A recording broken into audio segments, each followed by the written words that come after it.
One of the questions that I'm most commonly asked in my pregnancy yoga classes is how yoga can help relieve the discomfort felt by sciatica. Here is a short sequence of yoga postures and movements that could help.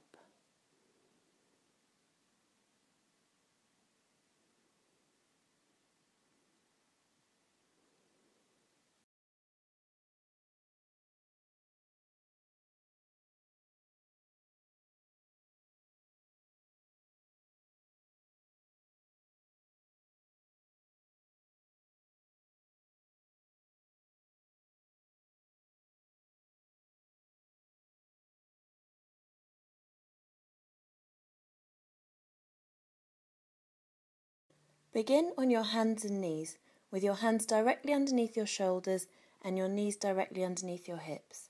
Feel that your spine is long and that you're lengthening from crown of head to tailbone. Hug the baby in towards your body. Inhale, and on your exhalation, round your spine up towards the ceiling, letting your neck relax and your head hang down. Inhale, flatten the back again. Exhaling, rounding. On every inhalation, make sure that your shoulders are sliding away from your ears as you come into flat cat. On every exhalation, round your spine as much as you can towards the ceiling. With a flat back, extend your right leg out behind you, pressing the heel away. Keep the pelvis level with the floor. Swap over and extend the other leg out behind you, pressing out through the heel. Keep the shoulders away from the ears. Round your spine up towards the ceiling and come back into flat cat. On your exhalation, walk your hands over to one side as far as you feel comfortable, and inhale, walk them back to centre. Exhale, walk the hands over to the other side.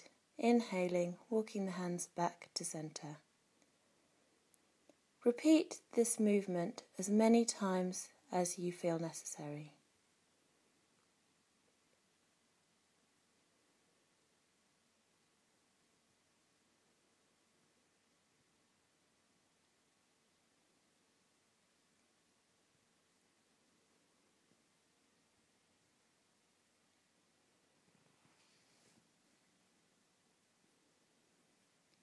Imagine that you have a point on the mat in between your knees and circle your hips around this point. The circles can be big or small depending on how you feel. Keep the back of the neck long, looking straight down at the floor. Make sure that you're not craning the neck or letting the head hang down. If your wrists hurt, then you can rest your elbows on a stack of blocks or something similar.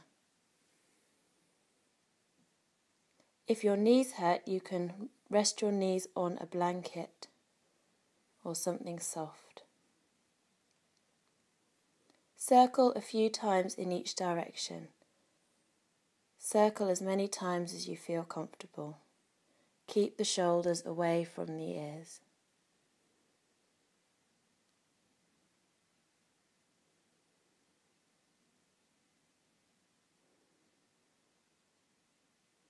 If you have pelvic pain, then stay with hip circles from cat on the hands and knees.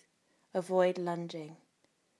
Step your right foot forward to the outside edge of your right hand and circle from here.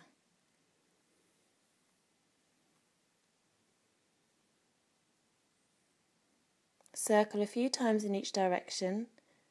Have a nice big round through the spine, flatten the back, and then step the left foot forward to the outside edge of the left hand. Remember, avoid this movement if you have any pelvic pain. Circle a few times in each direction. If you feel you need more space, then you can rest your hands up high on a block. If your wrists hurt, then make fists and rest on your knuckles. Make sure that the spine feels long and that you don't feel compressed. Keep grounding through the top of the back foot. Come back onto hands and knees, have a nice big round through the spine. Come back into your flat cat position. Step your right knee forward, sliding your left knee back. Draw the right foot across the midline of the body, sinking the hips low. You might find it more comfortable to have some blocks underneath your right hip to support it. Keep the pelvis level with the floor. Extend out through your left leg. Keep the shoulders away from the ears. You might find it comfortable to come down a little bit further, maybe onto your elbows. To come out of the pose, walk your hands back towards your knees, ground into the hands, curl the back toes under, slide back onto hands and knees, have a nice big round through the spine, flatten the back, bring the left knee forward, sliding the right knee back, draw the left foot across the midline of the body and extend out through the right leg. Keep the shoulders away from the ears. If it's comfortable to do so, then rest forward. It will depend on the size of the bump and your flexibility in your hips, whether this feels comfortable. Press into the hands, ground through the back toes, slide back up onto hands and knees and have a nice big round through the spine. Flatten the back.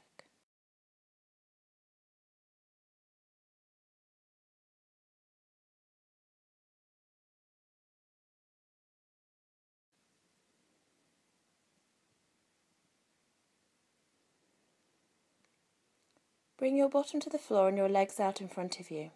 Bring the legs out wide, but no more than a 90-degree angle. Make sure the front and the back of the pelvis are level and that it's possible to sit up straight. You might need to sit on a block or a cushion to help you get your pelvis neutral. This is really important in seated poses. Keep the feet flexed. Bring your right knee in towards the midline of the body and just turn towards your left leg so the pelvis turns slightly towards the left leg.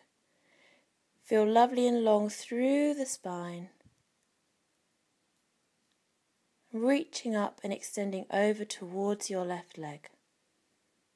Make sure you can breathe evenly into both sides of the rib cage.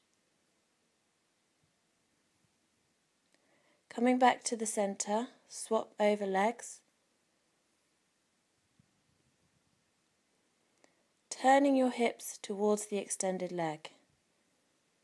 Make sure that you're centered on your sit bones. You might need to bend your extended leg a little bit. Feel lovely and long through the spine as you reach up and over with the outside arm towards the extended leg.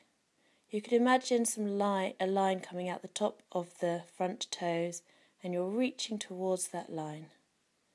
Come back to the center and extend your legs out in front of you, curling the toes towards you, broadening through the balls of the feet.